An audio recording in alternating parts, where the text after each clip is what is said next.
বিগত বৰ্ষৰ 15 আগষ্টৰ দুঃস্বপ্নই খেদিছে মহানগৰ আৰক্ষীক 15 আগষ্টৰ পূৰ্বে নিদ্ৰা হৰিছে অসম আৰক্ষীৰ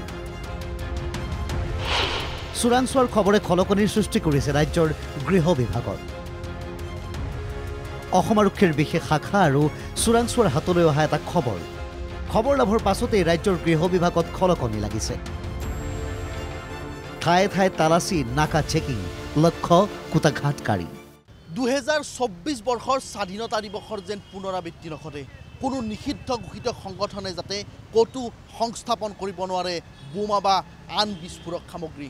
চোৰাংচোৱাই সেই খবৰ লাভ কৰাৰ পাছতে অসম আৰক্ষী সঞ্চালক প্ৰধান হৰমিত সিং আৰু আৰক্ষী আয়ুক্ত পাৰ্থ সাৰথী মহন্তৰ সৈতে গুৱাহাটীৰ প্ৰতিখন থানাৰ ভাৰপ্ৰাপ্ত আৰক্ষী বিষয়াসকলৰে বুধবাৰে অনুষ্ঠিত হৈছে বৈঠক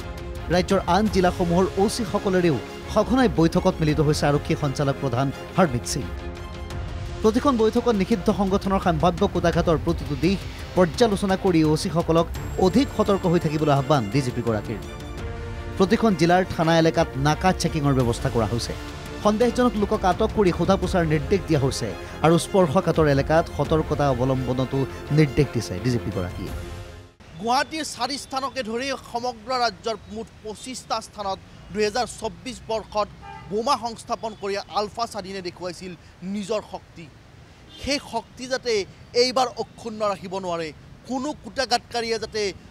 বিস্ফোৰক সামগ্ৰী লৈ মহানগৰীত প্ৰৱেশ কৰিব নোৱাৰে তাৰ বাবে অধিক সষ্টম হৈ উঠিছে মহানগৰ আৰক্ষীৰ লগতে ৰাজ্যৰ আৰক্ষী প্ৰশাসন মুঠৰ ওপৰত কোনো কাৰণতে কোনো কুটাঘাতকাৰী সংগঠনে যাতে বোমা অথবা বিস্ফোৰক সামগ্ৰী সংস্থাপন কৰিব নোৱাৰে তাৰ প্ৰতি চোকা দৃষ্টি ৰাখিছে আৰক্ষীয়ে কেমেৰা পাৰ্চন ৰাতুল আহমেদৰ সৈতে গুৱাহাটীৰ পৰা ৰবিউল আলমৰ ৰিপৰ্ট NKTV+